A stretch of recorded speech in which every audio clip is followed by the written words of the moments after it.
മഹാകുംഭമേളയിൽ മുങ്ങിക്കുളിച്ച ശേഷം നടി പ്രീതി സിൻഡയ്ക്കെതിരെ കോൺഗ്രസിന്റെ കള്ളപ്രചാരണം. കോൺഗ്രസ് കേരള എന്ന കേരളത്തിലെ കോൺഗ്രസിന്റെ സാമൂഹ്യ മാധ്യമ അക്കൗണ്ടിലാണ് പ്രീതി സിൻഡയുടെ 18 കോടി രൂപയുടെ ന്യൂ ഇന്ത്യ കോപ്പറേറ്റീവ് ബാങ്ക് എഴുതിത്തള്ളി എന്ന കള്ളപ്രചാരണം പ്രചരിപ്പിച്ചത്. എന്നാൽ ഇതിനെതിരെ നടി പ്രീതി സിൻഡ ശക്തമായി രംഗത്ത് വന്നു. കേരളത്തിലെ കോൺഗ്രസ് യൂണിറ്റിന്റെ സമൂഹ മാധ്യമ അക്കൗണ്ടിലൂടെ തനിക്കെതിരെ നുണ പ്രചരിപ്പിക്കുകയാണെന്നും അത് പരസ്യമാക്കുകയും ചെയ്യുന്നു എന്ന് പ്രീതി സിൻഡ കുറ്റപ്പെടുത്തി. പ്രീതി സിൻഡ തന്റെ സമൂഹ മാധ്യമ അക്കൗണ്ട് BJPക്ക് നൽകിയെന്നും അതിന്റെ പേരിൽ അവരുടെ 18 കോടിയുടെ കടം പൊളിയാൻ പോകുന്ന സഹകരണ ബാങ്കായ ന്യൂ ഇന്ത്യ കോപ്പറേറ്റീവ് ബാങ്ക് എഴുതിത്തള്ളി എന്നുമായിരുന്നു കേരളത്തിലെ കോൺഗ്രസിന്റെ പ്രചാരണം. പണം നിക്ഷേപിച്ച പാവങ്ങൾ തെരുവിൽ നിൽക്കുകയാണെന്നും ഈ പോസ്റ്റിൽ പറയുന്നുണ്ട്.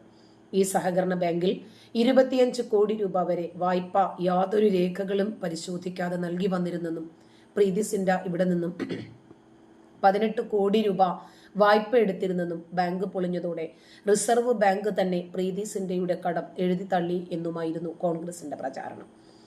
ഇപ്പോൾ കേരളത്തിലെ കോൺഗ്രസ് അക്കൗണ്ടിനെതിരെ നിയമ നടപടിക്ക് ഒരുങ്ങുകയാണ് പ്രീതി സിൻഡ.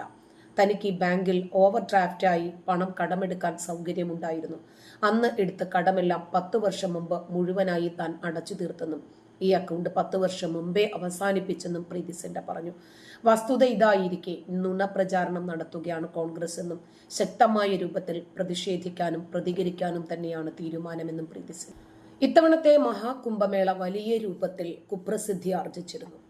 എന്നാൽ ചില ആളുകൾ അതിനെ കുപ്രസിദ്ധിയാക്കാൻ ശ്രമിച്ചു. മഹാകുംഭമേളയിലെ ചൊറിച്ചിൽ ചിലർക്ക് അങ്ങോട്ട് തീരുന്നില്ല. ഹജ്ജിനില്ലാത്ത ഉംറയ്ക്കില്ലാത്ത ഉറൂസുകൾക്കും അതുപോലെ ദർഗാ നേർച്ചകൾക്കും പള്ളി ഉറൂസുകൾക്കൊക്കെയുള്ള ഒരുപാട് ഘോഷയാത്രകളും ഉംറ സദസ്സുകളും പള്ളി പെരുന്നാളുകളും ഒക്കെയുണ്ട്. ചില പള്ളികൾ കേന്ദ്രീകരിച്ച് ദർഗകൾ കേന്ദ്രീകരിച്ച് ഉറൂസുകൾ, ഉത്സവങ്ങൾ, പിന്നെ ഖബറുകൾ സന്ദർശിക്കുക എന്ന രൂപത്തിൽ ഒരു ആത്മീയ യാത്രയുണ്ട്. അതിനൊക്കെ ലക്ഷക്കണക്കിന് ആളുകൾ പോകാറുണ്ട്. അതിലൊന്നുമില്ലാത്ത ഒരു ചൊറിച്ചിൽ ഇത്തവണ നടന്ന മഹാകുംഭമേളയിലെ സമാനതകളില്ലാത്ത ജനപങ്കാളിത്തത്തിലും അതിന്റെ നടത്തിപ്പിലും അത് നേടിയ ആഗോള ശ്രദ്ധയും അതിലൊക്കെ ഉപരി അത് നേടിയെടുത്ത കോടികളും ഒക്കെയാണ് ഇവരുടെ ഏറ്റവും വലിയ പ്രശ്നം. അതുകൊണ്ടാണ് ചിലർക്ക് വല്ലാതെ ചൊറിയുന്നത്. അതിന്റെ പ്രതിനിധിയായിട്ട് സിന്ധു സൂര്യകുമാർ എന്ന സ്ത്രീയും ഉണ്ടായിരുന്നു. 100% സാക്ഷരതയുള്ള കോൺഗ്രസിന് ഇത്രയും വേരോട്ടമുള്ള കേരളത്തിൽ BJP എങ്ങനെയാണ് വളരുന്നത് എന്നാണ് അവർ ചോദിച്ചത്. അല്ല, 60 കൊല്ലത്തിലധികം കോൺഗ്രസ് ഭരിച്ച ഇന്ത്യയെ ഇപ്പോൾ BJP ഭരിക്കുന്നില്ലേ? ആ ഇന്ത്യയിലല്ലേ ഇവരീ പറയുന്ന കേരളവും ഉള്ളത്? കേരളത്തിൽ മാത്രം BJP വളരാൻ പാടില്ല എന്ന് വിചാരിക്കാൻ കേരളം ഇവരുടെ ആരുടെയെങ്കിലും ബന്ധുവിന് തന്തയ്ക്കെന്ന് ചോദിക്കുന്നില്ല, സ്ത്രീധനം കിട്ടിയതാണോ? ഈ 100% സാക്ഷരതയിൽ എന്താണ് ഇത്ര മഹത്വമുള്ളത്? പലരെയും സ്ലേറ്റിൽ അവനവന്റെ പേര് മലയാളത്തിൽ എഴുതാൻ പഠിപ്പിച്ചാണ്, വരച്ച് പഠിപ്പിച്ചാണ് ഇവിടെ 100% പേരും സാക്ഷരരായി എന്നും സമ്പൂർണ്ണ സാക്ഷരത കൈവരിച്ചെന്നും പ്രഖ്യാപിച്ചത്. ഇതിൽ ഇത്ര കൊട്ടിഘോഷിക്കാൻ എന്താണുള്ളത്? സ്വന്തം പേര് സ്ലേറ്റിൽ വരയ്ക്കാൻ പഠിച്ചവരടക്കം, എഴുതാൻ പഠിച്ചവരടക്കം 100% കേരളീയരും അതുകൊണ്ട് ലോകമഹാവിദ്വാൻമാരായി എന്ന് ധരിച്ചു പോകരുത്. പിന്നെ ദക്ഷിണേന്ത്യയിൽ കേരളത്തിലാണ് BJP വളരുന്നത് എന്ന്. അപ്പോൾ കർണാടക ഈ ദക്ഷിണത്തിൽ പെടില്ലേ? അവിടെ BJP ഭരിച്ചിരുന്നില്ലേ? ഇനി ഭരിക്കാൻ പോകുന്നതും BJP അല്ലേ? നിലവിൽ കർണാടകയിലെ കോൺഗ്രസിന്റെ ഉപമുഖ്യമന്ത്രിയായ DK ശിവകുമാർ കുംഭമേളയിൽ പങ്കെടുത്തതും അദ്ദേഹം പറയുന്നു, ഞാൻ ജനിച്ചത് ഹിന്ദുവായിട്ടാണ്, മരിക്കുന്നതും ഹിന്ദുവായിട്ടായിരിക്കും എന്ന് പ്രസ്താവിച്ചതും ഒക്കെ ഇവർ അറിഞ്ഞിരുന്നോ? ഇതുപോലെയുള്ള ചില ബുദ്ധിജീവികൾക്കാണ് ഹിന്ദുക്കളോട് പുച്ഛം. ഹിന്ദുക്കളുടെ ആഘോഷങ്ങളോട്, വിശ്വാസങ്ങളോട്, ആചാരങ്ങളോട്, അവരുടെ ചില അനുഷ്ഠാനങ്ങളോട് അതേ വൈകാരികതകൾ, പുച്ഛം മുസ്ലിങ്ങളോട് കാണിക്കാൻ ധൈര്യമുണ്ടോ? വിമാനം കയറി മക്കയിൽ പോയി 1400 കൊല്ലങ്ങൾക്ക് മുമ്പ് മകന്റെ തലയെടുത്ത് ദൈവത്തെ പ്രീതിപ്പെടുത്താൻ, പടച്ചോനെ പ്രീതിപ്പെടുത്താൻ ശ്രമിച്ച ഒരു പ്രവാചകനോട് അരുതേ, നിന്റെ മകനാണ്, നീ അത് ചെയ്യരുത് എന്ന് പറഞ്ഞ പിശാചിനെ എറിയാനുള്ള സ്തൂപമുണ്ടാക്കി. ഇന്നും ലോകത്തുള്ള സകലമാന മനുഷ്യരും വിശ്വാസികളും ഹജ്ജിന് പോകുന്ന ആളുകൾ അത് പിശാചിന്റെ പ്രതിരൂപമാണ് എന്ന് പറഞ്ഞ് ഇപ്പോഴും കല്ലെറിയുന്നില്ലേ? ചന്ദ്രനെ രണ്ടായി പിളർത്തിയ വികാരത്തോടെ എന്തേ നിങ്ങൾക്ക് ഇത്ര ബഹുമാനം? കഴുതയും കുതിരയുമല്ലാത്ത സുന്ദരിയായ ഒരു പെണ്ണിന്റെ പുറത്തു കയറി പ്രവാചകൻ ജെറുസലേമിൽ യാത്ര ചെയ്തു എന്ന് പറഞ്ഞു സ്വർഗവും നരകവും ഒക്കെ കണ്ടു മടങ്ങി വന്നു എന്ന് പറയുന്നതിനോട് നിങ്ങൾക്കൊന്നും പറയാനില്ലേ? മദ്രസകളിൽ സ്പീക്കർ ഷംസീറിന്റെ സയന്റിഫിക് ടെമ്പർ വളർത്താൻ ഉതകുന്ന രൂപത്തിൽ ഭൂമി പരവതാനിയെ പോലെ പരന്നതാണ് എന്ന് പറയുന്ന ശാസ്ത്രത്തോട് നിങ്ങൾക്കൊന്നും സംസാരിക്കാനില്ലേ? എല്ലാ മതഗ്രന്ഥങ്ങളിലും ശുദ്ധമായ അസംബന്ധങ്ങൾ ഉണ്ടായിരിക്കുക, അതിനെ താലോലിക്കുകയും അതിനെയൊക്കെ വെള്ളപൂശുകയും അതല്ലെങ്കിൽ മൗനമായി അതൊക്കെ അംഗീകരിക്കുകയും ചെയ്യുന്നതിനെ സംബന്ധിച്ച് നിങ്ങൾക്കൊന്നും സംസാരിക്കാനില്ലേ? കേരളത്തിൽ മാത്രം BJP വളരരുത്. ഇവിടെ ഹിന്ദുക്കൾ ഒന്നിക്കരുത്, ഹിന്ദുക്കൾക്കൊരു സമാധാനം ഉണ്ടാകരുത്, ഹിന്ദുക്കളുടെ വിശ്വാസങ്ങളും ആചാരങ്ങളും ഒരിക്കലും പുലരരുത് എന്നൊക്കെയാണ് ഇവരുടെ ആഗ്രഹം.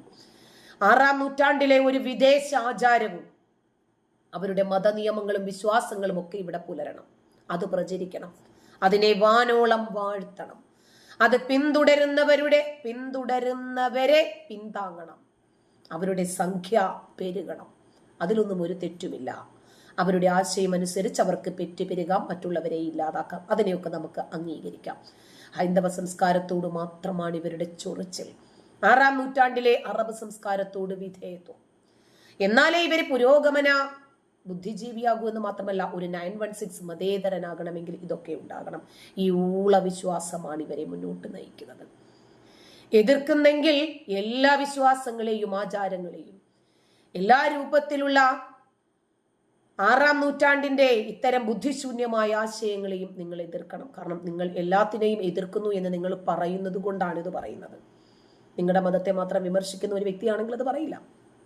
ഏകപക്ഷീയമായി ഹൈന്ദവമായ എല്ലാത്തിനെയും എതിർക്കുക, എന്നിട്ട് കൈയെടുക്കാനും കാലെടുക്കാനും 21-ലൂരിയ കത്തി തേച്ചുമിനുക്കാൻ മടിയില്ല എന്നും പറഞ്ഞ ആ രൂപത്തിൽ മതം വളർത്താൻ പ്രേരിപ്പിക്കുന്ന പ്രാകൃതമായ ആശയത്തെ താലോലിക്കാം.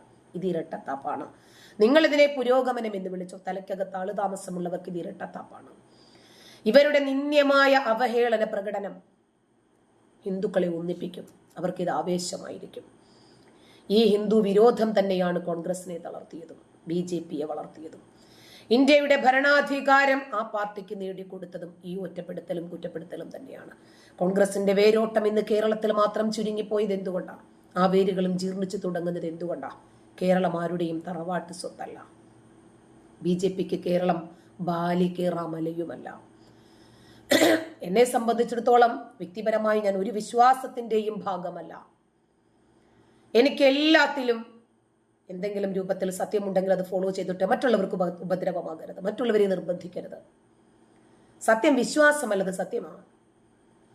പരമമായ സത്യമില്ല, സത്യത്തിന് ഒറ്റ രൂപമേ ഉള്ളൂ, അത് പാരമ്യമുള്ള രൂപം തന്നെയാണ്. പിന്നെ പരമമായ സത്യവും പരമമായ കള്ളവുമുണ്ടോ?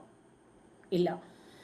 ഒരാളെ നിർബന്ധിച്ച് അവരുടെ ആചാരങ്ങളെയും വിശ്വാസങ്ങളെയും ഒരാളുടെ തലയിലേക്ക് കെട്ടിവെച്ച് അതൊരു അലങ്കാരമായിട്ട് കാണരുത്.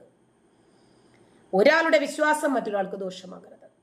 ഒരാളുടെ മതം മറ്റുള്ളവർക്ക് അവരുടെ രാജ്യത്തിന്റെ ഭരണഘടനാപരമായിട്ടുള്ള അവകാശങ്ങൾ നേടിയെടുക്കുന്നതിന് വിഘാതമാകരുത്. സാമൂഹ്യ മര്യാദകൾ എല്ലാവരും പാലിക്കുമ്പോഴാണ് എല്ലാവർക്കും സുരക്ഷിതത്വം ഉണ്ടാകുന്നത്.